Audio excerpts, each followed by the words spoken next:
Hello YouTube, Elite Legionary here, bringing you a 1 versus 1 for Medieval 2 Total War. This time I shall command Egypt, and my opponent, Herrdak, he wanted another game. He will command Spain. And when you're using Egypt against Spain, you have to be prepared for a tough fight, because Spain is a lot better, except the cavalry department. Everywhere else though, Spain rules. So we'll actually start with his forces this time. He's got 3 units of musketeers, 3 units of tertio, 4 units of tertio pikemen. So he's opening up. I need to be very careful about this.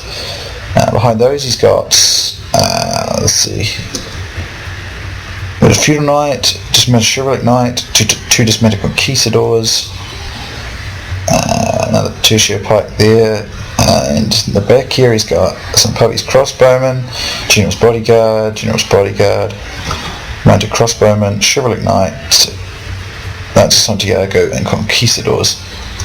So this is a good build. However, I see an opportunity to run a few strikes on his guys there, but I tried doing that with my Mamluk archers there, which I have 2 of. Over here I get a few of his archers though, so we get some good strikes on those, Pope's crossbowmen. For my forces we have, I believe it was 4 desert archers, I think it was 2 dismounted Arab cavalry, which is a spear unit, and there was 5 units of Tabateria, 3 units of Nafatoon, 3 Royal Mamluks, and of course those 2 Mamluk archers, which I'm using to cause interference and disruption, but I'm going to try and avoid his pikes there if I can help that. As you can see, it works quite well. Players often do not expect this kind of thing from horse archers, but it can be done because horse archers, particularly the elite horse archers, are very strong, so they can easily run off a lot of missile units and can do a bit of damage to even some of the heavy infantry. So you should never underestimate horse archers, and I love using them in extremely aggressive fashion, striking hard and not always skirmishing with them. So he charges at me with his chivalric knights and conquistadors, which did catch me off guard. I didn't think he'd do something like this. However, while he does initial damage on the charge, I bring in spearmen, my Tabateria will be able to hold this, and my Nafatoons will be able to rout it. I'll send my cav down to get encirclement if I have to, and probably just send some onwards and past them to cause disruption. I don't let that halt me though. I keep striking at his musketeers, and they're getting very quickly routed before they can really do anything about it. So he disengaged before my Nafatoons rout him. However, he doesn't actually run.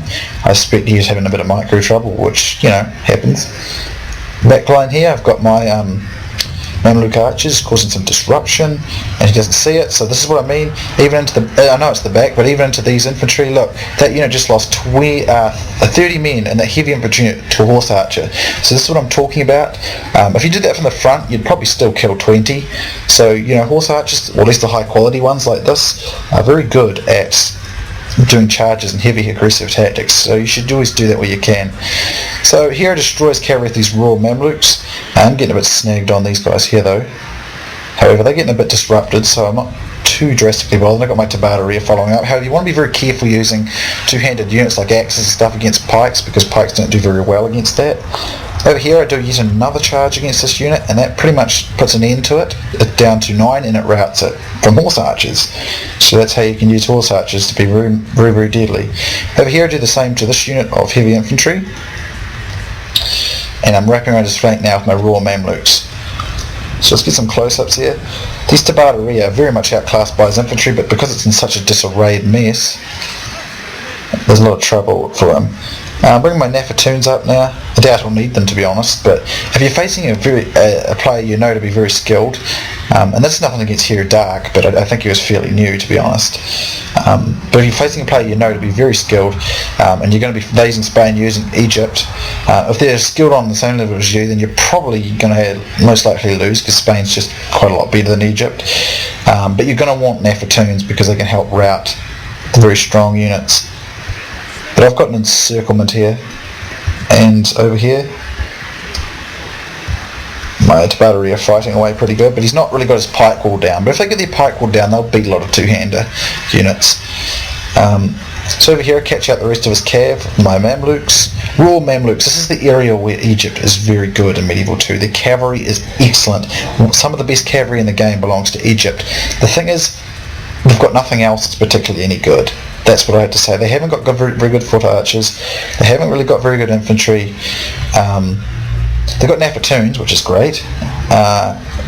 But that's it really. They don't really, that's what I mean, when you want to use Egypt, you want to be using strong cavalry. If you're in a game where you're allowed lots of cavalry, Egypt is a very good choice because Egyptian cavalry, particularly the Royal Mamluk, is very good, but standard Mamluks, Arab cavalry and stuff, it's very useful in support of some of these units. So Egypt can still be kind of cunning and slip up on you, even though it is, in my opinion, an all-round effect, one of the worst factions, but it counters this by having very good cavalry. And you should never underestimate it.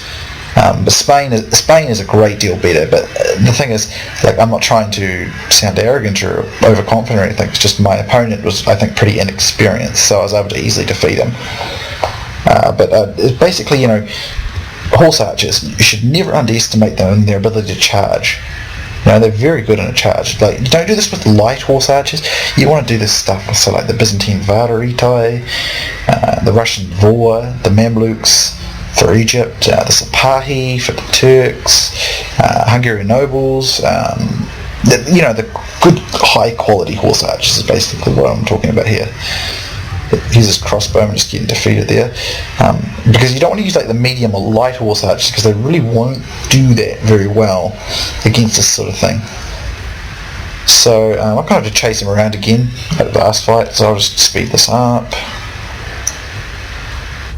And I'm just picking up his routers. So when you're using a faction like Egypt, you're going to factor your cav's going to be what wins you the fight. So there is a heroic victory. So it was a pretty easy one.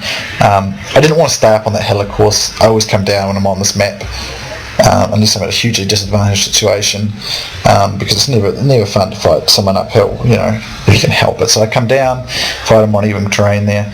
As you can see, 871 kills, 93 captures, so that puts me up around about, what's that, like 960 sort of ish. And he got 337, so pretty decisive victory there. If we look at the stats, the Royal Mamluks 58, 97. This one really didn't see a lot of action. They got a few captures. The Tabataria, they did pretty good by their standards, but they're not going to be able to compete with a lot of sword and shield infantry. And you shouldn't really get them into pikes unless the pikes have got their sword out, which they should be fine. The Mamluk archers 155 and 138. They're a phenomenally good unit if you use them the way I use them now. You can use a lot of these heavy horse archers very, very effectively, and a lot of players have no idea how effective they can be if they're used this way.